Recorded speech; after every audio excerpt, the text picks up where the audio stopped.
Olá! Sente culpa por ter perdido tempo ou querer mudar tarde demais? Hora de ressignificar a sua história. Eu sou Sheila Couto, psicóloga, mentora de carreiras para mulheres 40 mais, com 27 anos de experiência entre o consultório e consultoria empresarial, que você vai ver nesse canal Não Nasceu Ontem.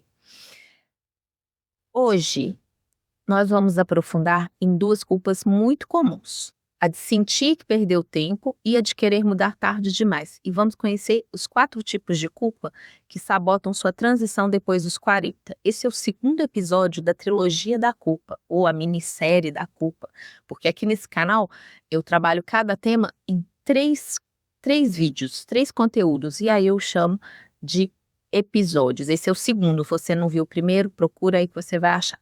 Então, vamos lá. Se você já olhou para trás e pensou, por que não aproveitei melhor aquele momento? Ou, será que agora já passou da hora para mim? Continua aqui comigo porque essa conversa é para você. Existe uma autora que é referência em autocompaixão, olha que tema lindo, gente, autocompaixão, que é a Kristin Neff. Ela é uma psicóloga, pesquisadora e autora amplamente reconhecida como uma das principais referências mundiais no estudo científico da compaixão.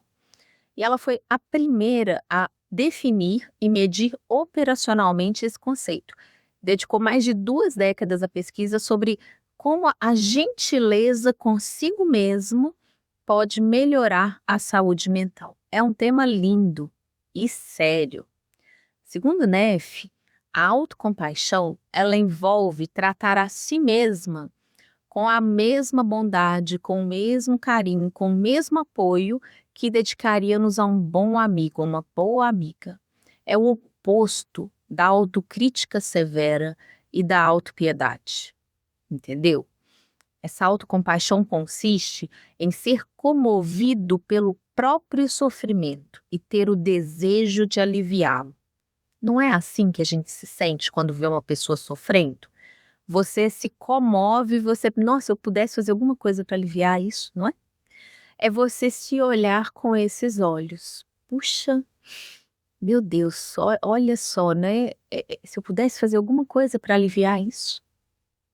Neff, ela identifica 3 componentes principais que constituem a autocompaixão. Presta atenção e vai refletindo se você está usando isso com você mesmo. O primeiro componente é a autobondade, self-kindness, versus o autojulgamento. Significa tratar-se com compreensão em vez de dureza, ao cometer erros ou enfrentar falhas. Sabe quando a pessoa, nossa, eu sou uma burra mesmo, eu sou isso, eu sou aquilo. Você falaria assim para uma amiga, calma, e nos acontece, calma, para pensar, isso foi específico, você é tão boa em tanta coisa. A gente fala, né, com as pessoas assim. Você fala com você mesma dessa forma? Esse é um componente da autocompaixão. Começa a ser boa com você. Outro componente é a humanidade compartilhada versus o isolamento. Significa reconhecer que o sofrimento e a imperfeição fazem parte da experiência humana universal. E não é algo que acontece apenas com você. A gente gostaria que não acontecesse com ninguém, não é verdade? Mas faz parte da vida. Então não é só com você, não é só comigo, não é só com fulana, ciclana, beltrana. Acontece. Sofrimento é uma coisa que acontece. Dar errado em alguma coisa, enfim, são coisas que acontecem. Não é só com você. É importante ter essa percepção. Você não está isolada no mundo, num mundo especificamente onde dá tudo errado e tudo é ruim. Tem outras também que talvez estejam num lugar parecido com você ou que já tenham superado esse lugar. Então é importante sair desse isolamento, tá? Outro componente é a atenção plena versus o que ela chama de superidentificação. O que significa? Significa manter uma consciência equilibrada das próprias emoções dolorosas, sem reprimi-las e sem ser arrastado por elas. Então imagina que essas emoções dolorosas, elas são uma âncora. você abraçar essa âncora, você vai se afundar. Se você se super identificar, "Mas são minhas emoções, elas doeram demais", você vai se afundar. Então, são suas, aconteceu, solta, tá? Atenção plena, respira. Eu sei que não é simples assim, tá bom? Mas eu tô aqui tentando exemplificar como seria. Então, esse é um outro componente importante da autocompaixão. Mais recentemente, Neff, ela destacou 2 lados dessa autocompaixão muito interessantes, preste atenção nisso. Ela chamou de uma autocompaixão terna, que tem a ver com aceitação, conforto e validação, ser gentil consigo mesma, tá? Ternura com você mesma, e uma autocompaixão feroz, que é linda, tá? Que significa proteção, motivação e estabelecer limites. Significa agir para proteger a si mesma, essencial para nós mulheres, segundo a própria autora. Tá? Então, feroz, porque é decisiva, é firme. É quando, imagina um filho, né, que está ali e alguma coisa está ameaçando essa criança. Você não vira uma leoa? A gente tira o menino dali, tira a menina dali, né? Não mexe com. Você tem que ser feroz em relação à sua autoproteção, seu autocuidado também, tá? Então é bacana, né? Esses 2 componentes são mais recentes aí da teoria dela. Então reflete sobre isso, mas tem mais. Importante aqui, olha, é fundamental reconhecer que o tempo, ele não é desperdiçado quando você está vivendo, aprendendo, amadurecendo. Coisas acontecem boas e ruins e nada disso é desperdício de tempo. Grandes transformações, elas acontecem em diferentes fases da vida. E a maturidade pode ser um diferencial e não um atraso. Combinado? Agora, vamos organizar essa culpa em 4 dimensões, que eu falei que eu ia falar das 4 dimensões aqui da culpa. Primeira dimensão, culpa por não ter decidido antes. Essa culpa, ela nasce da ilusão da decisão perfeita. O Daniel Kahneman, no livro Rápido e Devagar, ele mostra que nós avaliamos o passado com viés retrospectivo, né? Com esse viés aí de olhar para trás e achar que lá atrás tem mais medo que agora. Que a gente acredita que era óbvio que nós deveríamos ter feito. Não era. Você decidiu com as informações e com a maturidade que você tinha na época. Entenda isso, você sabe disso. Mas você traz para o hoje e hoje você olha com os olhos de hoje. Hoje você olha e fala, nossa, mas era óbvio. Naquela época não era. Ok? Outra coisa importante aqui, olha. Outra dimensão da culpa. Então essa foi a primeira. Culpa por não ter decidido antes. Não tinha como decidir diferente antes. Essa é a verdade. Ah, mas eu tinha sim, eu sabia, mas eu não tinha força. Não tinha força. Agora que você tem. Você tá entendendo? Se você tomou uma decisão e agora você vê que deveria ter tomado outra, na época, se você tivesse visto, você teria tomado outra. Mas você não viu ou não sentia, enfim. É o que você tinha com você. Então entenda isso. Segunda dimensão, culpa por ter perdido tempo.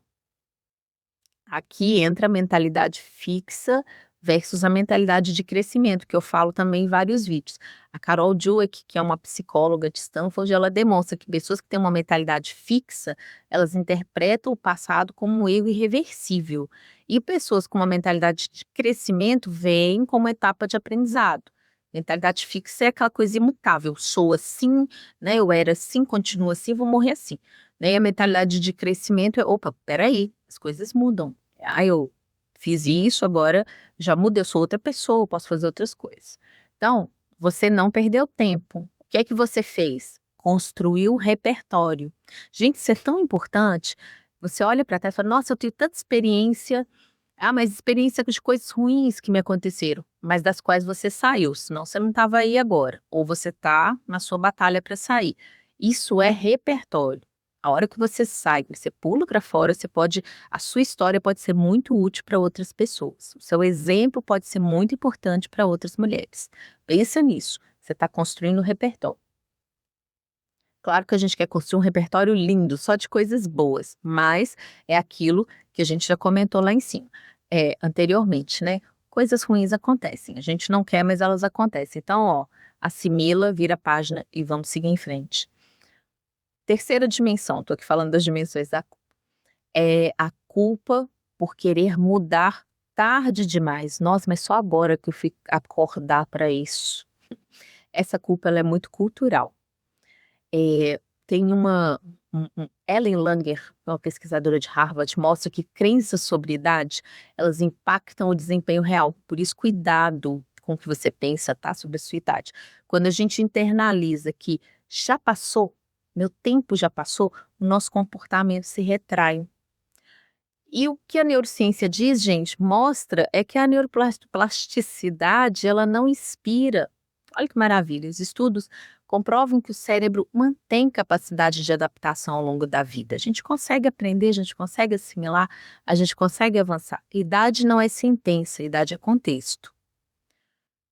Outra dimensão da culpa, a quarta, é a culpa por não estar onde você imaginava que deveria estar nessa idade, né? Não ter alcançado o que você achava que deveria ter alcançado nessa idade.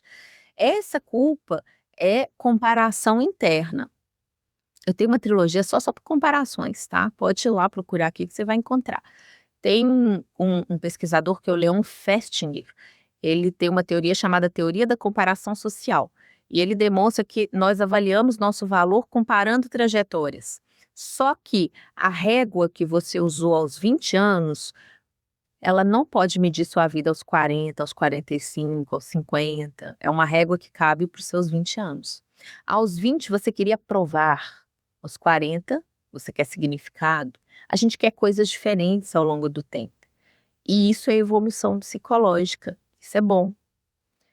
Tá fazendo sentido essa organização mental para você? Tá te dando clareza? Então curte o vídeo. Curte agora aquela pausinha só para curtir, tá bom? Me ajuda a espalhar esse conteúdo. Maturidade emocional tem que ser, ó, expandida. Vamos lá. E eu vou te propor um exercício. Caderninho da mudança, né? Quem me acompanha aqui sabe. Pega um papel, caneta, ou faz na sua imaginação ou em outro momento, mas faz. Escreva 3 aprendizados que você só conquistou depois dos 40. Mesmo que a coisa tenha acontecido lá atrás, mas depois que você entendeu, assimilou o aprendizado, entendeu? E aí perceba como a sua história te prepara para mudanças agora. Compartilhe aqui. O que só foi possível para você depois dessa idade? O que você só entendeu depois dessa idade? No próximo episódio, nós vamos aprofundar sobre essa culpa de não estar onde você achava que deveria estar aos 40 e vamos falar também, eu vou falar sobre como abrir espaço para esse novo sem autocobrança excessiva. Vamos transformar culpa em estratégia. Combinado? Te espero lá.